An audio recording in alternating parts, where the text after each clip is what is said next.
Yes, it is this time again. Pitfall or a trap that I fall into time and time again. Coming back to the World of Warcraft. It was around 1 year break. During that period I played many games, tested even more of them. But the more distant the memories of Warcraft are, the louder the whispers in my head. I feel like they are machinations of the old gods, who want me back for the reasons I cannot comprehend. Oh well, let's just get to it before I go insane. So, how it feels to come back after a while, in the middle of the expansion. It is confusing as hell, like always, and that's why I prefer to come back in the week that precedes the new expansion launch. Then I can test out all the changes done to the specializations that I wanna play. I can get accustomed to them without caring about expansion stories and mechanics. Then, when new one starts, I can focus on the storytelling. But it's not the case this time around. Now I am in the position where there are two storylines for the two big patches, and side quests that are mixed in, and I have no idea where to start, so I go randomly, and that never ends well in WoW. I wish there was a system where you could get the story quests as they were going out on the timeline. That would fix a lot of things, but I can already hear the freedom fighters. Hell no, we wanna do what we wanna do. That's all fair and square, but give me the option to turn it into linear experience as well. I don't remember many of the NPCs that I interacted with previously, so I don't have any idea if they are new ones or the old ones. Especially that most of the drag tier look the same to me. Wait, does that makes me racist? What I'm trying to say here is that it feels bad to come back with no sense of direction at all. Music, on the other hand, is still very good. I was chilling and enjoying it while doing all the quests on the Dragon Isles. New zones and elements artistically look superb as always, so there is at least a nice ambience to all of this. But here we go again, to the things that pain me. So much new items to collect for different gear upgrades that I had no idea where to begin with. It is, again, just too many systems. Why not keep it simple, stupid? And there I thought the gripe that I had with itemization 1 year ago was gone. I was dumb enough in pre-season 3 that all the PvE gear scaled to the maximum PvP item level. But it all went out of the window when the new season started. I needed to collect all the basic honor gear all over again. Bloody hell, Blizzard. So, if we are already at PvP and gear, let's just talk about it. PvP is even more broken than the last time. It was my favorite activity in Burning Crusade, Lich King, Cataclysm, Legion, etc. But in this expansion it is really shitty in random battlegrounds, still unbalanced as all hells, and pre-made groups are farming noobs. Sad but true, like in Metallica's song. Only solo queue is kinda good, but I lost any crave to farm PvP gear for it. What a disappointment. So we need to go into PvE for some fun, I guess. You can ignore the questing, it is still a filler content between dungeons and raids. Rarely I got very interested and involved in any of the quest lines. Sometimes here and there is a single very good piece, but that's about it. Slim pickings overall.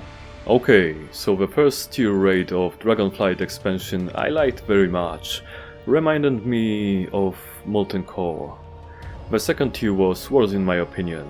It was meant to be the reminder of Blackwing Lair, but I truly think Blizzard missed the mark on that one. The third tier is a minor improvement and it brings us to the Emerald Drink, that is somehow mixed with the Molten Core and Firelands elements. I enjoyed that one quite a bit, even if there are still many elements that could improve, like infamous green on green mechanics. When it comes to the newest dungeon, I really dislike it with passion.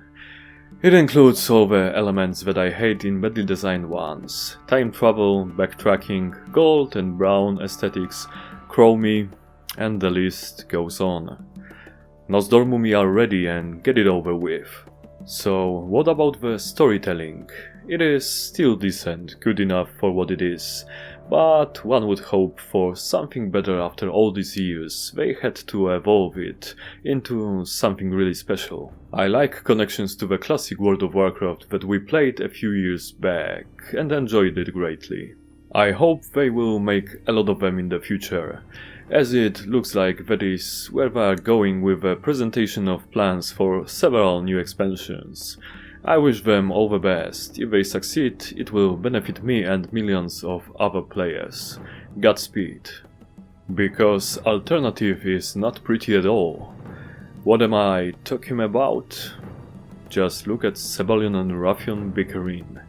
It is still annoying, very childish plot that not many people like, I imagine. If that's where we are going, sign me off.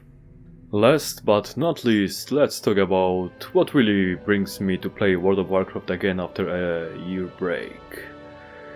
Classes, specializations and how they play. This is where I get the most enjoyment out of a game. And I'll be totally honest here, even if I know many people would not like what I have to say. I design my own combat interface in World of Warcraft, so every change in the played character's mechanics I need to include in all of it I do. It takes plenty of time, but brings me the immeasurable satisfaction when done right. For that purpose I use several add-ons, I modify them and I write my own code for some things. If I do mistakes, I like to rectify them to my satisfaction when I get something done in a simple yet clever way. Improvement is my joy because I am getting older and older as a player, and I cannot improve so much mechanically, so I go for the alternative routes to make it happen. It is what it is. And throw away all those pitchforks and torches.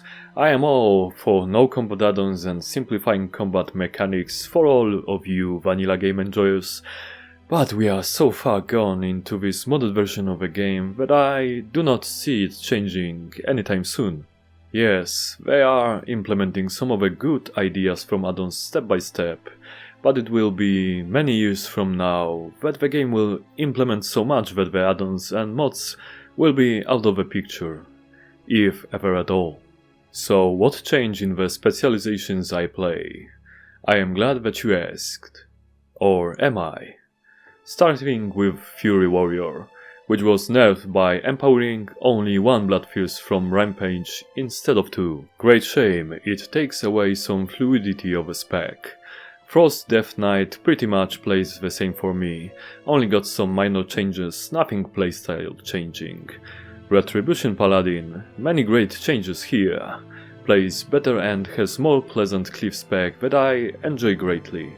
Assassination Rogue, some new interesting talents, mostly passives, playstyles basically the same as it was. Survival Hunter basically the same as it was as well, Windwalker, Monk 2. Havoc Demon Hunter improved slightly, with one more way to play it. All in all, changes are for the better it seems, maybe they'll get all the specs right someday.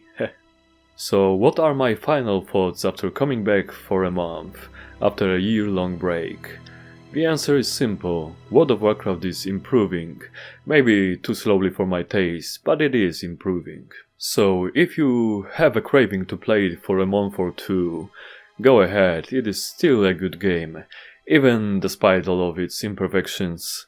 I hope that someday it will improve so much that we all gonna be hyped as all hell when the cinematic for the new expansion drops on YouTube. But until then, I wish you all the best during your gaming sessions and outside of them. I will see ya in the next video.